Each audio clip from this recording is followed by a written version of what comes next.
Gulf ರಾಷ್ಟ್ರಗಳ ಯುದ್ಧ ಮತ್ತಷ್ಟು ಘನಘೋರ ಹಂತವನ್ನ ತಲುಪಿದೆ. ಇರಾನ್ ಮೇಲೆ ಅಮೆರಿಕ ಹಾಗೆ ಇಸ್ರೇಲ್ ಜಂಟಿ ದಾಳಿಯನ್ನ ಮುಂದುವರೆಸಿದೆ. ಜಂಟಿ ದಾಳಿಗೆ ಇರಾನ್ನ ಪ್ರಮುಖ ಬ್ರಿಡ್ಜ್ ಧ್ವಂಸವಾಗಿದೆ. ಸದ್ಯದ ಮಟ್ಟಿಗೆ ಯುದ್ಧ ನಿಲ್ಲುವಂತೆ ಕಾಣಿಸ್ತಾ ಇಲ್ಲ. 34ನೇ ದಿನಕ್ಕೆ ಕಾಲಿಟ್ಟಿದ್ದಂತಹ ಈ ಯುದ್ಧ ಈಗ ಬಹಳಷ್ಟು ಭೀಕರತೆಯನ್ನ ಪಡ್ಕೊಳ್ತಾ ಇದೆ. ಇರಾನ್ನ ಮೇಲೆ ಇಸ್ರೇಲ್ ಹಾಗೆ ಅಮೆರಿಕದ ಜಂಟಿ ದಾಳಿಗೆ ಪ್ರಮುಖ ಬ್ರಿಡ್ಜ್ ಧ್ವಂಸವಾಗಿದೆ. ಅಲ್ ಹರ್ಬೋಜ್ ಪ್ರದೇಶದ ಸೇತುವೆ ಒಡಿಸಾಗಿರೋದು.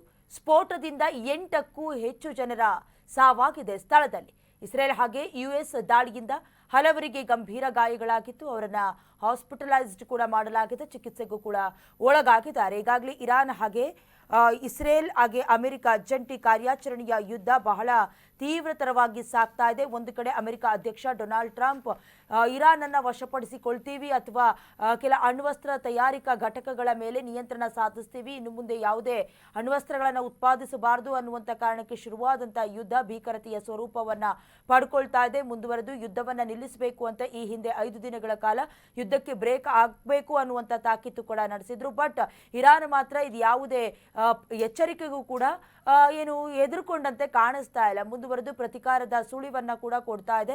ನಾವು ಕೂಡ ಬಹಳಷ್ಟು ಪ್ರಬಲವಾಗಿದ್ದೀವಿ, ಅಣ್ವಸ್ತ್ರವನ್ನ ಹೊಂದಿರುವಂತ ಕೆಲ ಸ್ಥಳಗಳನ್ನ ಪತ್ತೆ ಮಾಡೋದಕ್ಕೆ ನಿಮಗೆ ಸಾಧ್ಯ ಇಲ್ಲ ಅನ್ನೋದಾಗಿ ಹೇಳಿಕೆಯನ್ನ ಕೊಟ್ಟಿದೆ. ಇದರ ಮಧ್ಯದಲ್ಲಿ ಈಗ ಅಲ್ ಹರ್ಬೋಜ್ ಪ್ರದೇಶದ ಸೇತುವೆಯ ದೃಶ್ಯವನ್ನ ಗಮನಿಸ್ತಾ ಇದ್ದೀರಾ.